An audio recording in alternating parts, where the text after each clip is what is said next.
Da revolução de Lenin ao comunismo de Stalin. As you know, for 16 long years, a nation larger... Roosevelt, no seu discurso, recorda que durante 16 anos não existiram relações diplomáticas entre os Estados Unidos e a Rússia.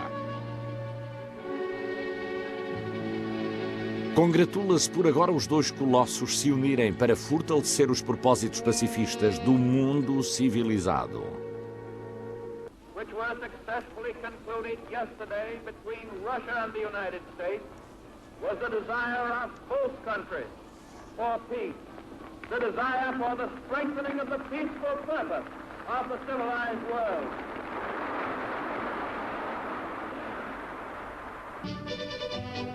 Este reconhecimento diplomático conferiu prestígio mundial à nação de Stalin. Também abriu caminho ao tão necessário comércio e crédito dos Estados Unidos para restaurar a caótica economia da União Soviética. Agosto de 1936. Stalin inicia uma série de purgas que chocam o mundo. A maior parte dos acusados são membros e líderes do Partido Comunista. Aparecem nos tribunais sob falsas acusações de espionagem, subversão e traição. Stalin queria eliminá-los por duas razões. O seu poder político poderia significar uma ameaça futura para si, mas, principalmente, porque todos eles conhecem a forma de atuar de Stalin. Sabiam demais.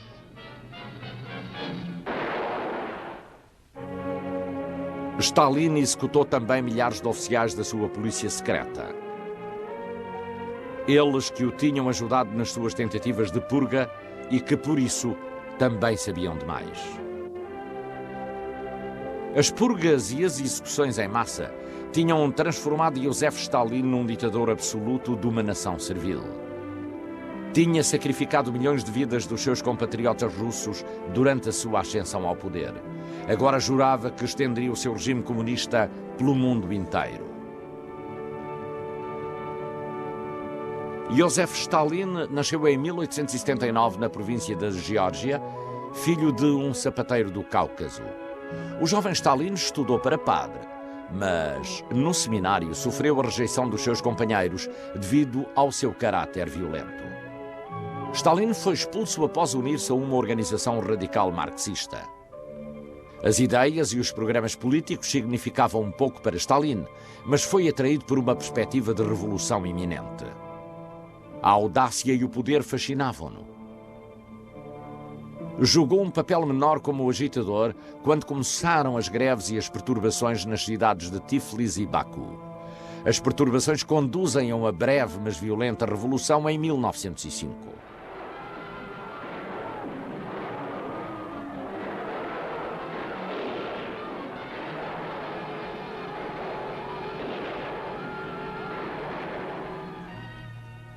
Stalin é detido como agitador e nos anos seguintes é novamente preso várias vezes.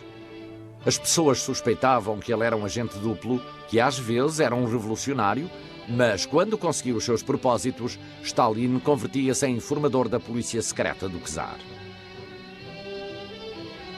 Stalin é atraído pela figura de Nikolai Lenin, líder de um pequeno grupo revolucionário. Influenciado pelas ideias de Marx, Lenin planeou criar uma ditadura comunista na Rússia.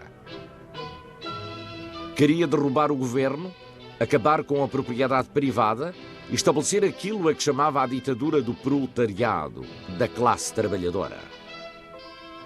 Lenin e os seus seguidores esperavam um momento propício.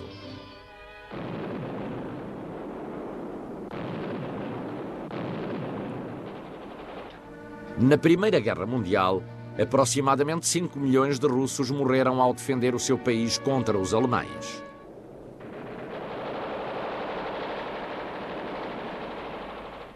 Apesar do seu exército ter sido destruído e a cidade desmoralizada, o czar Nicolau II não percebeu que o seu poder na Rússia tinha ficado debilitado.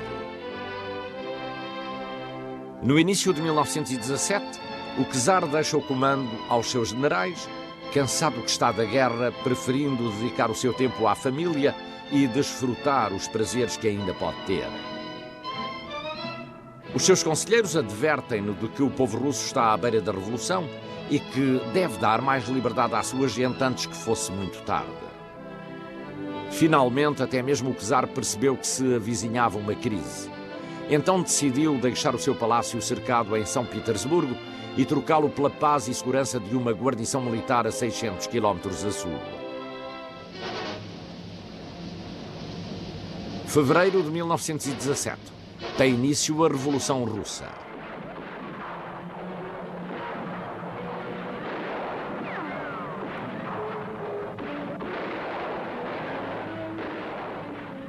O povo derrota a monarquia. O czar Nicolau II e sua família foram detidos e mais tarde executados. 3 séculos de opressão. O povo russo queria ter alcançado a liberdade finalmente. Foi estabelecido um governo provisório controlado por socialistas moderados. Lenin e Stalin não tomaram parte nessa revolução. Mas agora Lenin planeia deitar abaixo o novo governo e ficar ele na liderança. Stalin tem um papel menor nos esforços de Lenin para criar um partido radical que chamou de bolchevique. Os bolcheviques foram criados com o poder militar sob as ordens do primeiro-tenente de Lenin, Leon Trotsky. Tinha chegado o momento. Os bolcheviques estavam preparados para acabar com o novo e débil governo. Outubro de 1917. Uma segunda revolução convulsiona a Rússia e os bolcheviques entram em São Petersburgo. Juntam-se a eles desertores das Forças Armadas e tomam o Palácio de Inverno, quartel-general do governo provisório. Durante a luta, Stalin permanece cauteloso na retaguarda. A revolta dos bolcheviques triunfou e Lenin converteu-se no ditador comunista de toda a Rússia. Lenin quis que as massas soviéticas fossem governadas com mão de ferro e, para o levar a cabo, espalhou oficiais comunistas por toda a Rússia soviética. Joseph Stalin foi nomeado comissário-chefe. Essa posição dava-lhe poder direto sobre 130 milhões de indivíduos. Os frutos do comunismo foram o caos e a pobreza. O controle tirânico do governo sobre os agricultores conduziu ao desastre. As colheitas falharam. O país morria de fome. Fomos demasiado longe, reconheceu Lenin. Para prevenir o afundamento total da nação, Lenin viu-se forçado a devolver muitas propriedades privadas aos camponeses. Recebem ajuda urgente de um país que Lenin odeia, os capitalistas da América do Norte, para salvar a vida de 10 milhões de russos famintos.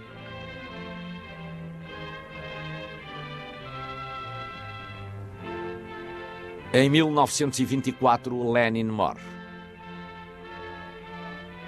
Durante o último ano, este duro revolucionário começou a temer as intrigas de Stalin na véspera da sua morte. Lenin quis excluir Stalin do governo. Os oficiais comunistas suspeitavam que Stalin podia ter envenenado Lenin, mas estavam muito assustados para tentar fazer alguma coisa. O Kremlin é agora um ninho de intrigas políticas. Por detrás dos seus muros e escondido dos olhos do povo, Stalin entra numa dura luta pelo controle do governo soviético. Nunca se comprometia. Colocava algumas fações umas contra as outras e finalmente surgiu como o mestre do Kremlin, o ditador da União Soviética. Stalin lançou o primeiro dos seus famosos planos quinquenais. O resultado foi um aumento da miséria. Os camponeses sofreram controlos brutais e arbitrários por parte do governo e, uma vez mais, a fome assolou a nação. Num período de 2 anos, 5 milhões de russos morreram de fome.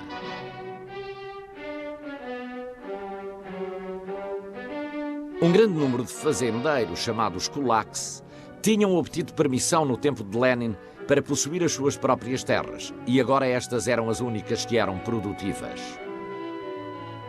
Em nome do comunismo, Stalin submetia-os a perseguições terríveis. Todas as suas terras foram confiscadas e pelo menos 2 milhões deles foram encarcerados ou exilados. Centenas de milhares de kulaks que resistiram foram exterminados sistematicamente pelo Exército Vermelho. Aldeias inteiras de kulaks eram varridas pelos canhões soviéticos. O governo fecha as igrejas. Stalin quer ser o único Deus na União Soviética. As aparições de Stalin em público são escassas. Assumindo o papel de líder benevolente, não deixa de ser uma figura misteriosa, até mesmo dentro do seu círculo. Em 1933, o governo soviético foi reconhecido pela maioria dos principais países do mundo. Por fim, os russos obtinham o reconhecimento dos Estados Unidos da América por Franklin Roosevelt. Hitler conquista um país atrás de outro. Decide que não lhe interessa um sócio a longo prazo no domínio da Europa e planeia trair Stalin e conquistar a União Soviética.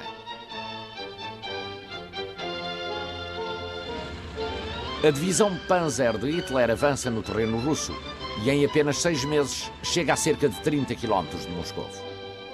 Stalin queria manter o seu império comunista e ordenou ao seu exército que, durante a sua retirada, destruíssem tudo. Aos nazis apenas deixaria terra queimada.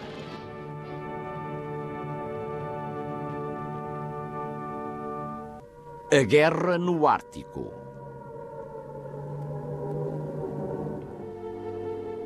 Os alemães continuam com pouca sorte nas suas operações navais no Ártico. O Estado-Maior deu instruções de retirada imediata, mal fosse detectada a presença de uma força maior. Quando Hitler soube, destituiu do seu posto o almirante Raeder, chefe da armada alemã, substituindo-o pelo almirante Dönitz, gênio da guerra submarina. Este sabe que o Ártico é um cenário muito difícil e varia pouco a estratégia em relação ao seu antecessor. Dá ordem para suspender as operações durante algum tempo, com o propósito de reorganizar as forças que mantém nas bases da Noruega e Finlândia.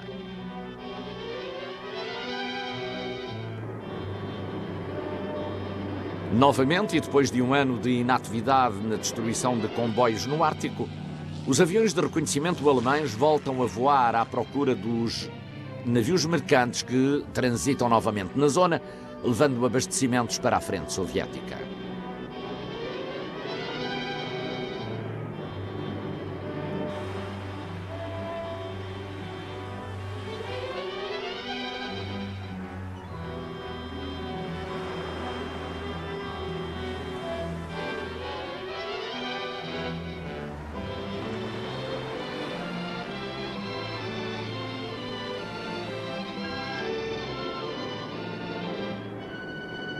Um dos maiores comboios foi localizado e o Estado-Maior nazi tomou a decisão de atacá-lo com todas as forças disponíveis.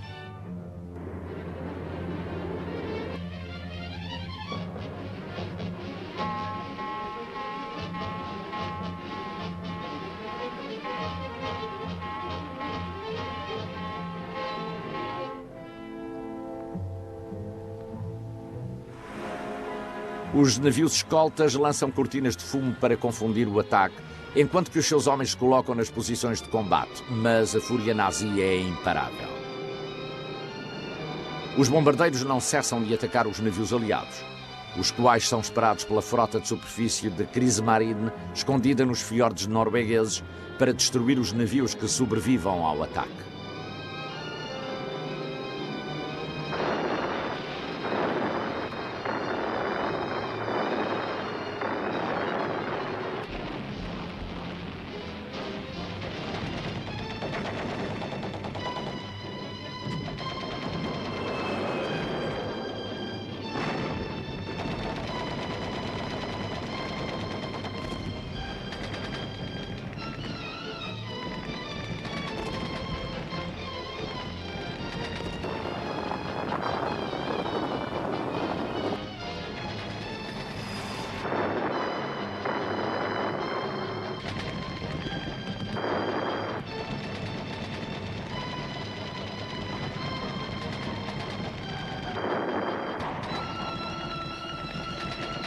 Os navios alemães estão preparados para levar a cabo ações de comando com ataques curtos e rápidos, mas não para uma batalha em mar aberto.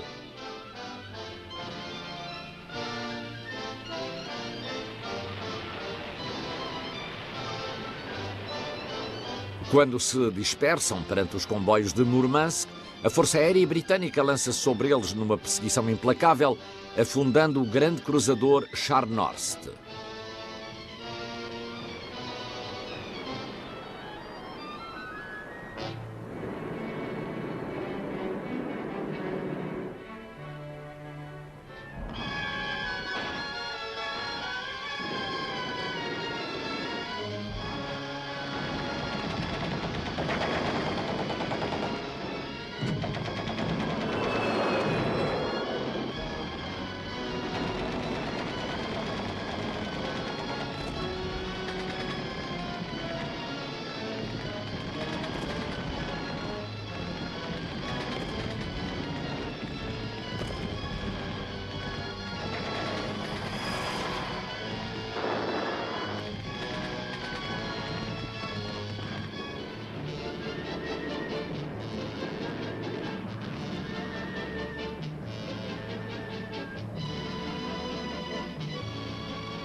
Os confrontos entre as forças alemãs e a armada inglesa prolongam-se durante vários dias na chamada Batalha do Cabo Norte, que apenas termina a 26 de dezembro de 1943 com a retirada dos nazis.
Cem navios mercantes e 20 navios de guerra afundados pelos alemães. 50 submarinos, 3 destroyers e um cruzador foram enviados para o fundo do mar pelos aliados. Em nenhuma outra rota marítima as perdas tinham sido tão elevadas nem tão grande o número de baixas. A tragédia reflete-se na face dos sobreviventes, que encontram outro inimigo terrível nas baixas temperaturas que têm que enfrentar.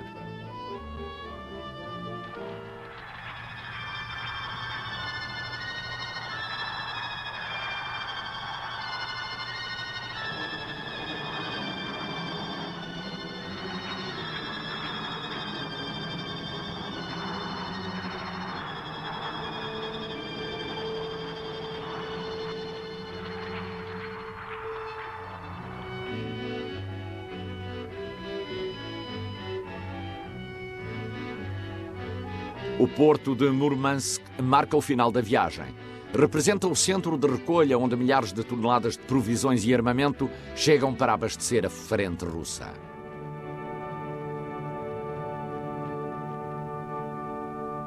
Dieppe, a primeira tentativa. Os alemães estão conscientes de que os russos estão a pressionar os seus aliados para estabelecer um segundo confronto. Da Dinamarca até ao sul de França, a Wehrmacht fortaleceu a linha costeira para repelir qualquer invasor. Abril de 1942. Os aliados começam a planear um ataque exploratório sobre a França. O porto de Dieppe é selecionado como toque de alvorada. A operação é descrita oficialmente como reconhecimento em vigor, uma experiência de homens e equipamento. A finalidade era analisar as medidas de defesa alemã e as novas armas de assalto dos aliados. O famoso plano com o nome-chave de Operação Reuter está sob o comando de Lord Louis Mountbatten. Maio de 1942. A espera tinha terminado. A 2ª Divisão Canadiana é escolhida para levar a cabo a maior parte da Operação Reuter.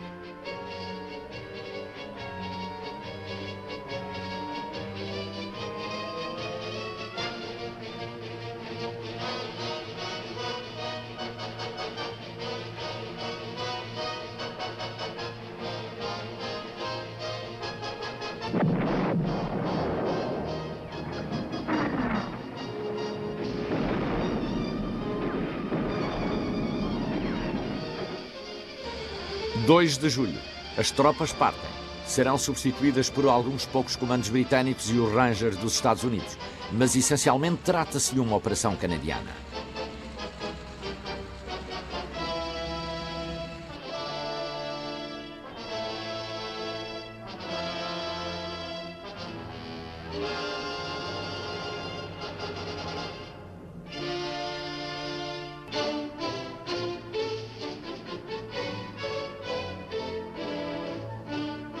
(18 de agosto).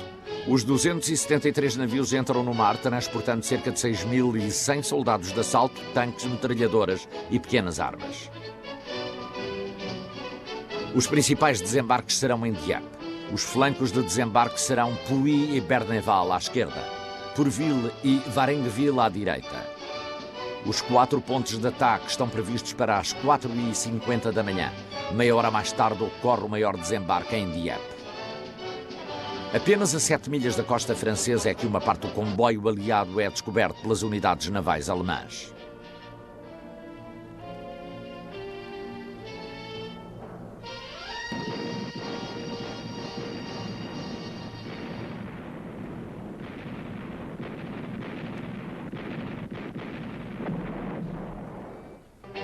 Os alemães atacam a frota dos aliados, porém ignoram a magnitude das forças canadianas e qualificam o encontro como um incidente normal contra um comboio.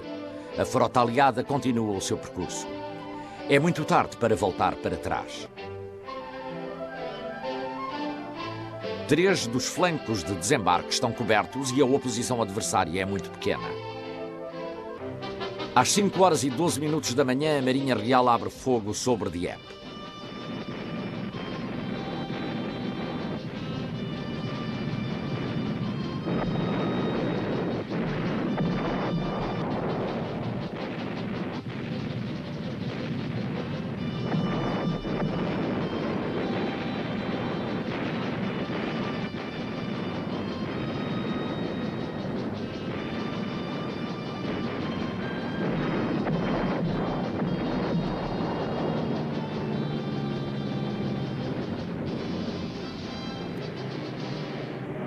(60 Hurricanes e Spitfires cobrem o desembarque via aérea.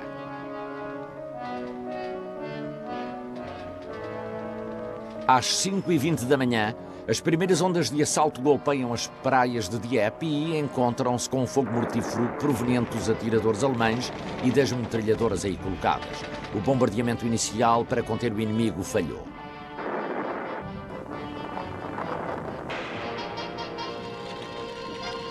Os homens estão praticamente mortos devido ao fogo constante que varre as suas posições indefesas. Em poucos minutos, os regimentos são reduzidos ao tamanho de uma companhia. 5h35 da manhã. 30 tanques espalham-se pelas praias cobertas de balas, tornando-se assim nos alvos principais da artilharia alemã.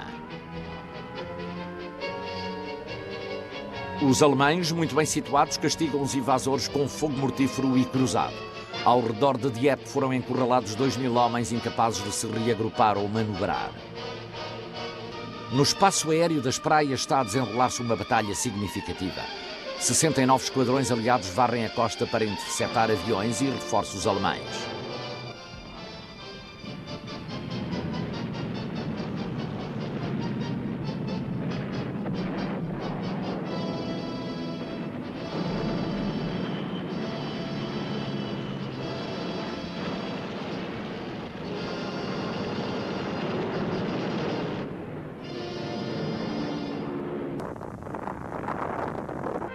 Antes do amanhecer, os aviadores aliados fazem 3.000 saídas que forçam cada avião disponível da Luftwaffe a abandonar a área.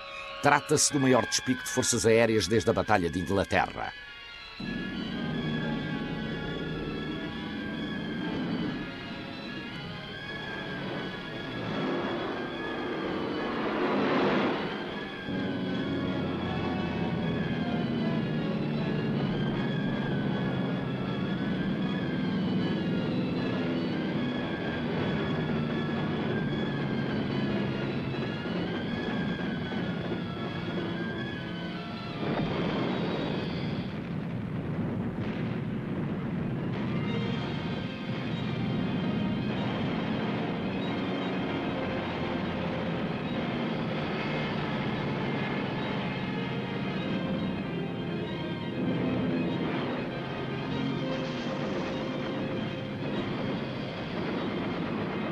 Os canadianos esperam não encontrar qualquer obstáculo para os seus alvos.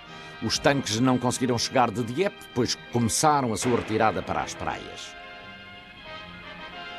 6h30 da manhã. Os controlos estão alarmados devido à malograda situação. A principal praia ao redor de Dieppe tem que ser tomada sem perda de tempo.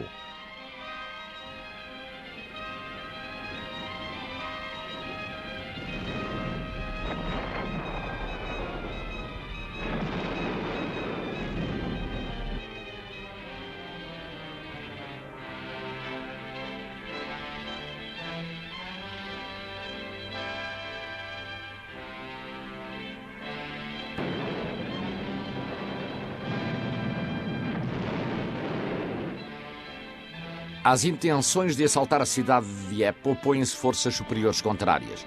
Gradualmente os canadianos recuam. Sem tanque que suporte ou seja adequado à linha de fogo, são incapazes de opor resistência aos alemães. Numa tentativa final para ganhar o promontório de Dieppe, as forças de reserva são lançadas. Uma densa cortina de fumo levanta-se para cobrir a entrada das barcaças de desembarque.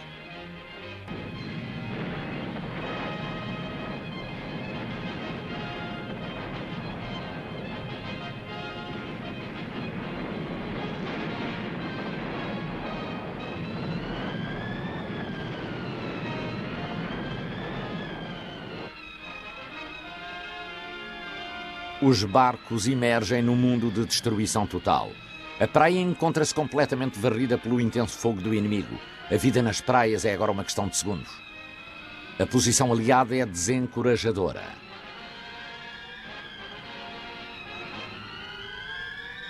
É ordenado às barcaças de desembarque que regressem ao mar. Os caças e bombardeiros conseguem atravessar a proteção aérea aliada.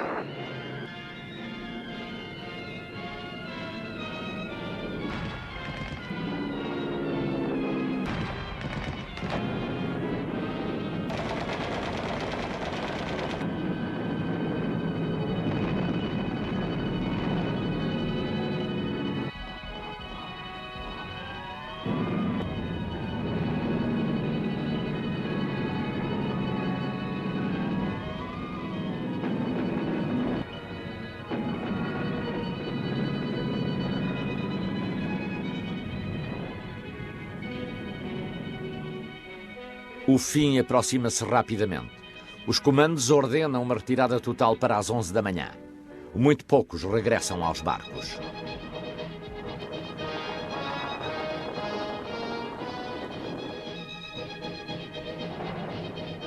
Antes da 1 da tarde, o barco do comando canadiano dirige-se às praias para ver se é possível uma última tentativa de evacuação. Não há sinais de vida.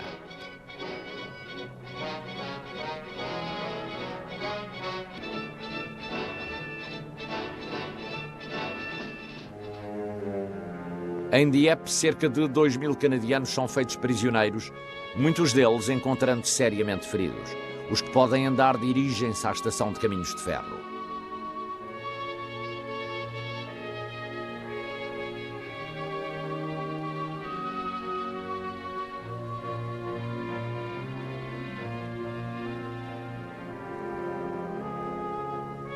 O ataque sobre Dieppe terminou em apenas 8 horas. Dos 6.100 homens que desembarcaram, 4.600 morreram, foram feridos ou feitos prisioneiros. Só os canadianos sacrificaram 3.300 homens da sua segunda divisão. As baixas alemãs são de 600 soldados. No aspecto militar, Dieppe foi uma derrota para os aliados e uma surpreendente vitória dos alemães, que poderiam fortalecer o oeste e imobilizar 45 divisões e 1.500 aviões, todos eles necessários para as campanhas russas.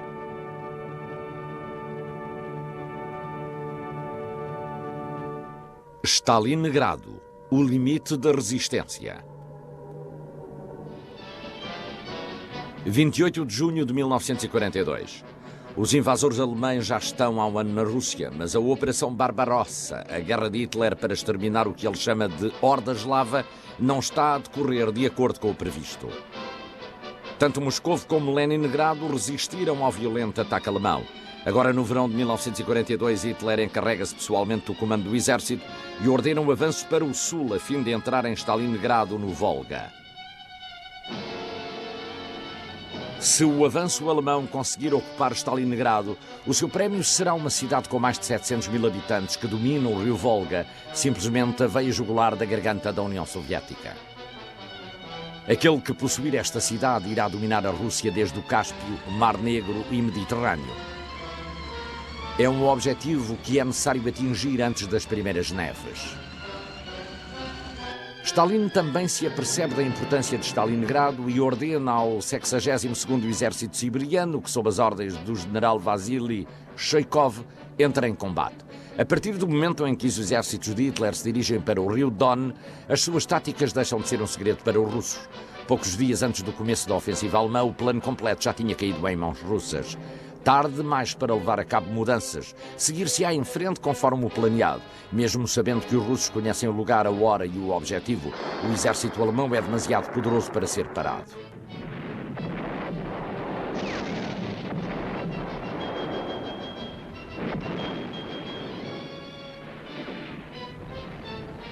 No princípio, a campanha decorre rapidamente.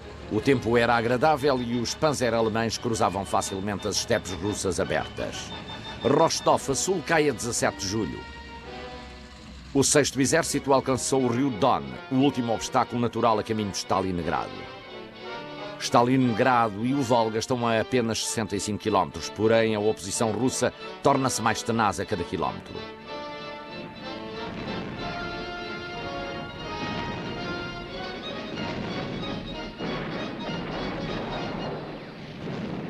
21 de agosto, o 6º Exército, com o apoio de uma nova divisão Panzer, faz um grande assalto para atravessar o rio Don. Durante a madrugada, mais de 100 navios de assalto começam a atravessá-lo. Em poucas horas, 6 regimentos de infantaria tinham estabelecido uma cabeça de ponte na margem leste. Em menos de 2 meses de campanha, o exército russo perdeu mais de 1 milhão de homens. À medida que os alemães avançam em direção ao Volga, os russos vão perdendo cada vez mais homens.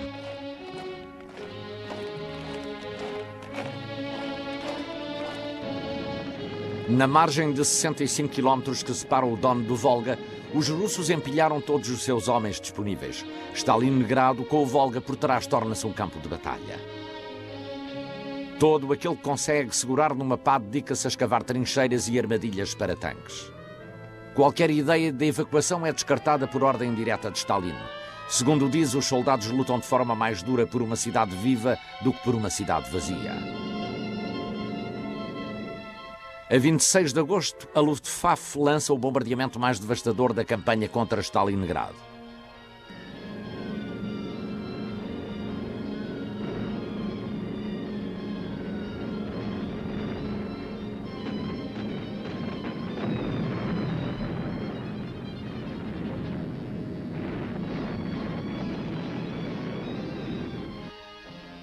Enquanto o Stalingrado cambaleia sob a Luftwaffe, as tropas alemãs avançam firmemente em direção à cidade.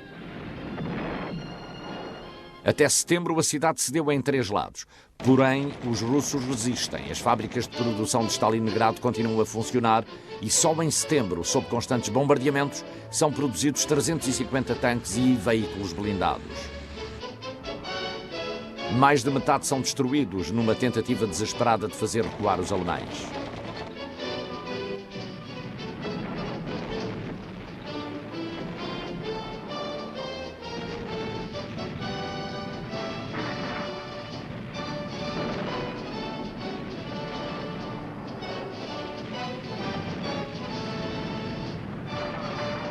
Passados 2 meses após o começo da ofensiva alemã, os limites da cidade são finalmente alcançados. Na primeira semana de setembro, as tropas alemãs entram nas suas ruas para uma dúzia de lugares diferentes e uma linha ferroviária é cortada até Moscovo. Neste momento, as provisões para a cidade apenas conseguem chegar por trás, através do Volga. Em meados de setembro, os alemães tomaram o ponto mais alto da cidade. Ironicamente, trata-se de um cemitério russo chamado Mamaev Kurgan. Deste ponto alto, a artilharia e os Stukas podem localizar os objetivos russos.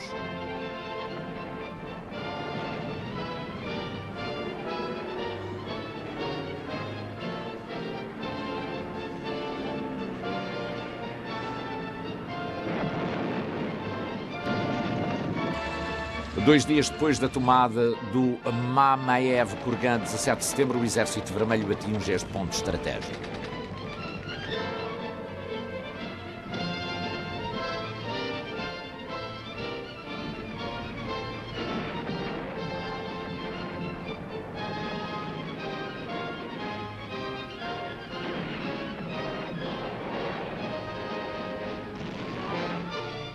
Sete 7.000 soldados russos morrem na batalha por esta terra situada num ponto alto, mas chegando o fim do dia os alemães abandonam a colina.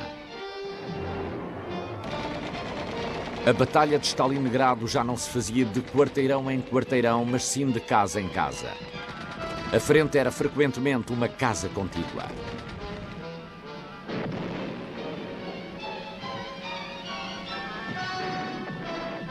A 9 de novembro chegam às ruas os peritos de luta alemães a fim de acabar de uma vez por todas com a batalha, enquanto se movimentam contra a tenaz barreira da resistência russa.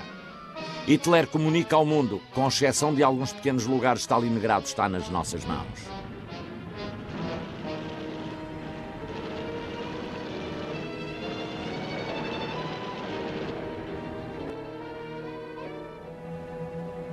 Os soldados alemães começam a chamar à Batalha de Stalingrado a Rattenkrieg, ou a Batalha dos Ratos, visto que determinado ponto a tomar ou defender pode não ser mais do que um monte de cinzas cheio de ratos. Enquanto a guerra continua, Hitler ignora os relatórios que informam que o general Georgy Zhukov está a concentrar enorme força a norte da cidade com preparação para um ataque iminente. –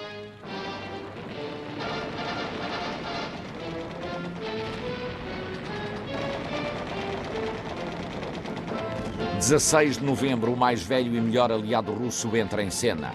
As primeiras neves de inverno cobrem o campo. Os russos estão preparados para o golpe. À medida que os canhões e os tanques chegam, preparam-se para manobrar e vão dando as ordens pertinentes. Os invasores devem agora lutar para salvar a sua própria vida. –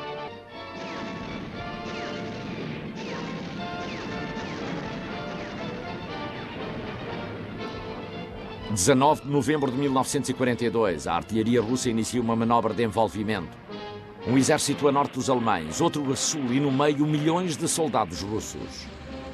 As defesas alemãs contêm 1.500 tanques numa área minúscula. Do leste do gélido Volga, os russos começam a transferir tanques, caminhões, provisões e homens. Sob este violento ataque, as linhas alemãs começam a ceder e então, através de uma área sustentada por duas divisões romenas, os russos abrem uma brecha que rapidamente se torna num corredor de 2 milhas pelo qual o exército russo penetra. Quase à noite, os alemães encontram-se na situação de uma multidão de homens metida num bolso. 3 dias após o ataque, as tropas do Exército Vermelho movem-se rapidamente entre o Volga e o Don, comunicando com os comandos que vêm do lado oposto.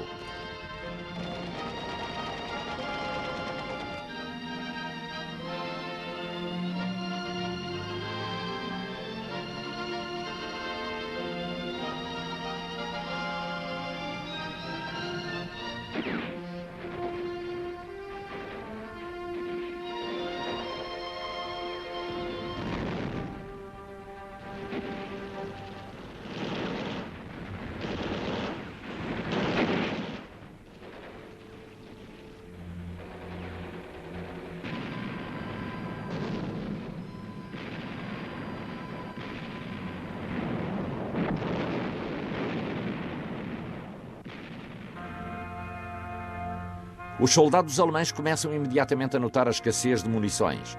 As munições, quando entregues, são contabilizadas e racionadas. A economia é imposta no momento em que qualquer extravagância pode fazer perder uma batalha. 2 de dezembro, os russos lançam outro combate à escala total contra o exército desprevenido. O lançamento dos projéteis Katyushka castiga o inimigo cada vez mais reduzido.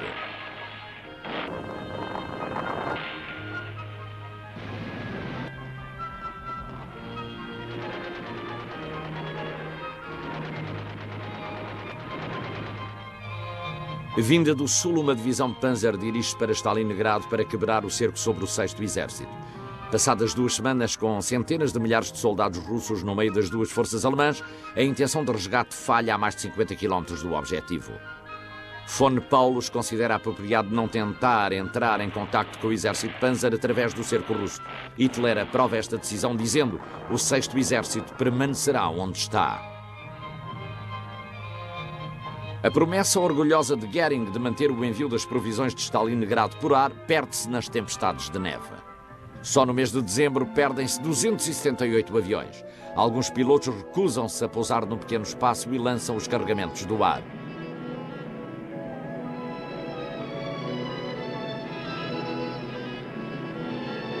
O quartel-general de Von Paulus informa: se as 300 toneladas diárias de materiais solicitados ao Führer não chegam, dirigimos-nos para uma catástrofe total. O exército está gelado, não há nada para comer e as munições e os combustíveis estão quase esgotados. 8 de janeiro, numa trégua russa, solicita-se a capitulação dos alemães. A resposta de Hitler vai diretamente para o exército alemão. A capitulação está proibida. O 6º Exército manter-se-á nas suas posições até que o último homem resista.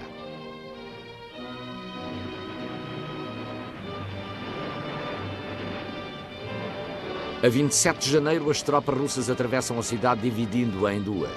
Com intervalos de 5 minutos, a rádio russa anuncia: a cada 7 segundos um soldado alemão morre em Stalingrado.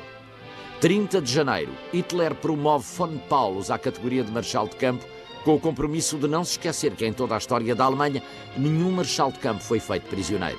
Hitler acredita que esta é a solução para o revés na Rússia.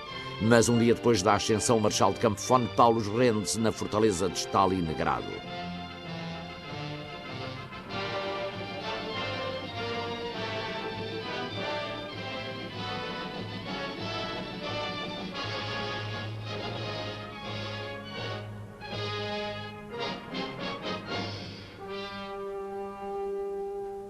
Ploesti, a artéria do Terceiro Reich.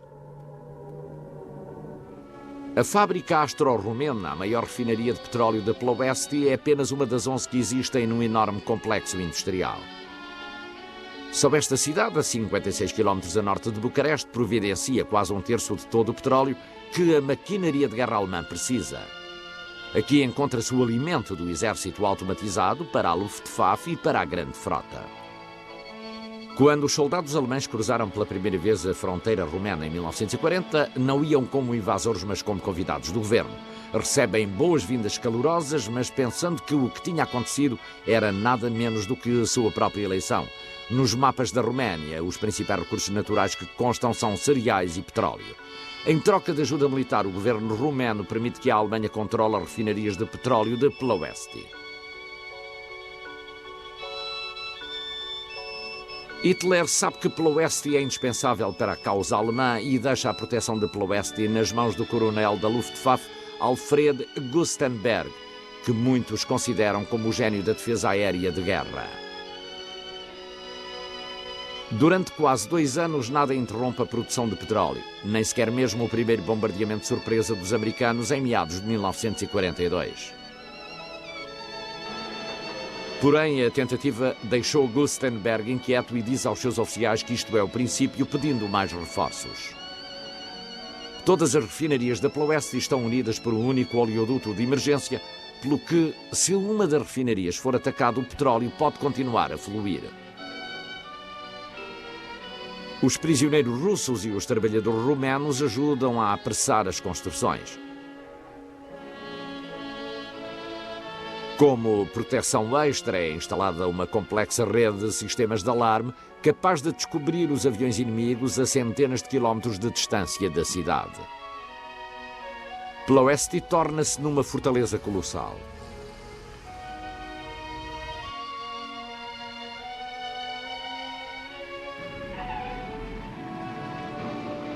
Julho de 1943, os B-24 americanos pousam em Benghazi, no norte da África. Aqui, nesta base desértica, capturada aos Afrika Korps de Rommel há apenas 2 meses, fazem-se treinos para uma missão de alto segredo cujo nome de código é Operação Marmoto.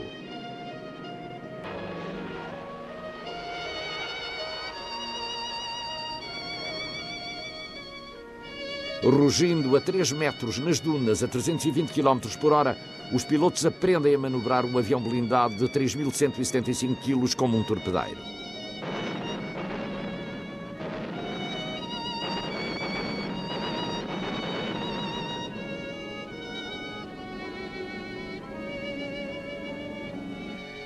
Na última semana de julho, a tripulação de bombardeiros americanos fica a conhecer finalmente para que é que se tinha estado a treinar.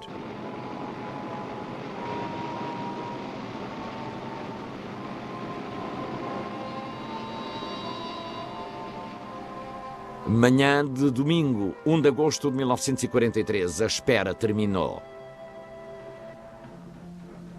177 B-24 aceleram pela pista do deserto africano. Objetivo, Ploesti.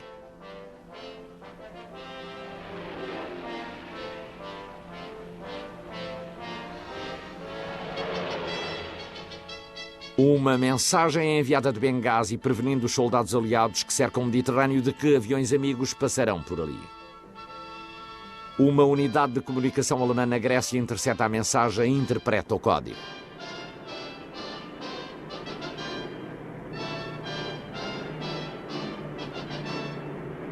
Às 11h30 da manhã, a meio caminho do alvo, o avião que vai à frente perde o controlo e estilhaça-se. Naquele avião segue o único navegante especialmente treinado para encabeçar o ataque a Ploesti.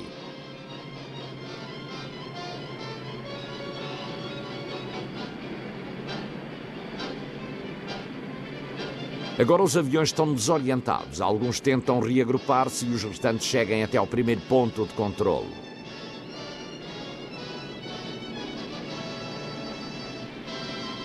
Às 12h20, a estação de radar alemã de Ploesti intercepta a formação pela primeira vez, quando ascendem a 5.000 metros para atravessar as montanhas jugoslavas.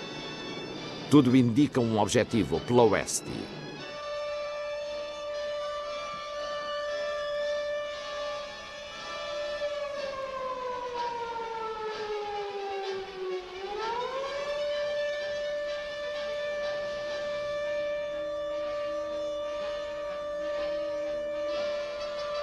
Às 2h50, o avião que encabeça a formação faz um erro terrível. Pensando que alcançou o último ponto de controlo, muda de direção de repente. Finalmente, o avião da frente apercebe-se do seu erro e comunica via rádio as novas ordens: quebrar a formação e atacar o alvo mais oportuno.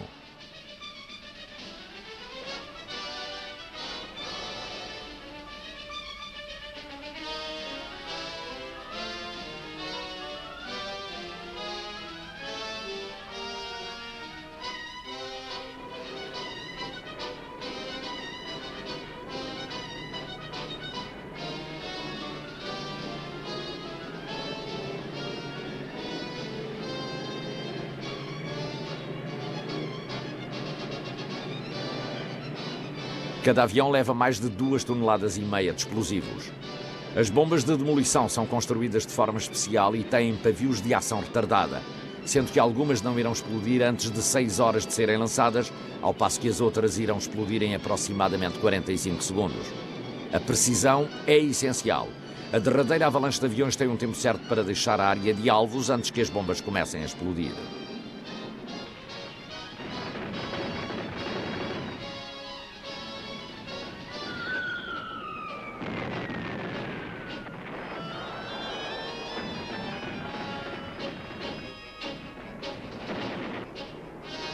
Os restantes bombardeiros americanos começam a entrar na área do alvo. Por baixo deles começam a explodir as bombas do primeiro grupo.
O ataque completo dura apenas 27 minutos.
Termina a Operação Marmoto. Para os americanos, as baixas são terríveis. 1 de cada 5 homens não regressa e quase uma terça parte dos aviões é perdida no ataque. É a pior catástrofe da história das forças aéreas norte-americanas. 9 meses após a Operação Marmoto, os aviões dos aliados voltam a Ploesti. Finalmente, em agosto de 1944, bombardeiam-na sem parar durante 3 dias consecutivos. 4,5 milhões de explosivos abrem um buraco permanente no barril de petróleo romeno. Os alemães dizem que é o golpe mais duro infligido pelas forças aéreas na Segunda Guerra Mundial. Milhares de aviões, homens e bombas foram usados. O sacrifício era enorme. Às vezes, só o sacrifício traz a vitória. –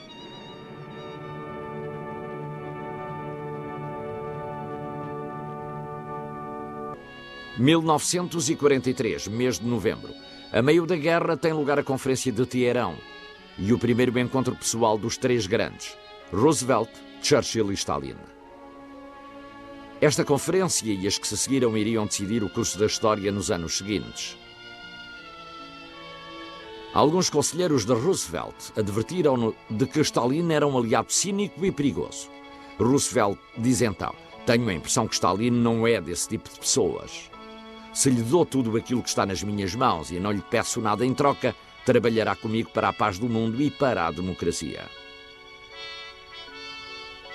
Os 3 líderes concordaram que os britânicos e os americanos levariam a cabo um contra-ataque em grande escala em França e numa segunda frente para aliviar os esforços da primeira frente, a dos exércitos vermelhos. Stalin ganhou outro ponto, insistindo em que lhe permitissem manter a influência dele no território polaco, que tinha conquistado no começo da guerra. Stalin tinha adquirido concessões importantes em Teherão. As cidades escravizadas da Europa veem-nos como libertadores. Vocês têm uma grande missão: serem dignos dela.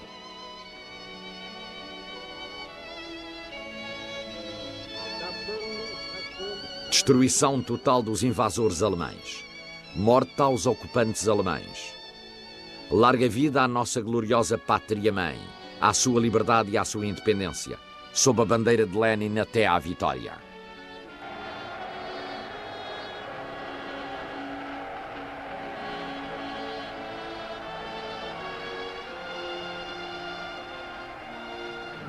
Dizem que foi um homem cruel e também um gênio na política. Durante um quarto de século intrigou e colocou em xeque muitos países até que dominou 1/3 do mundo.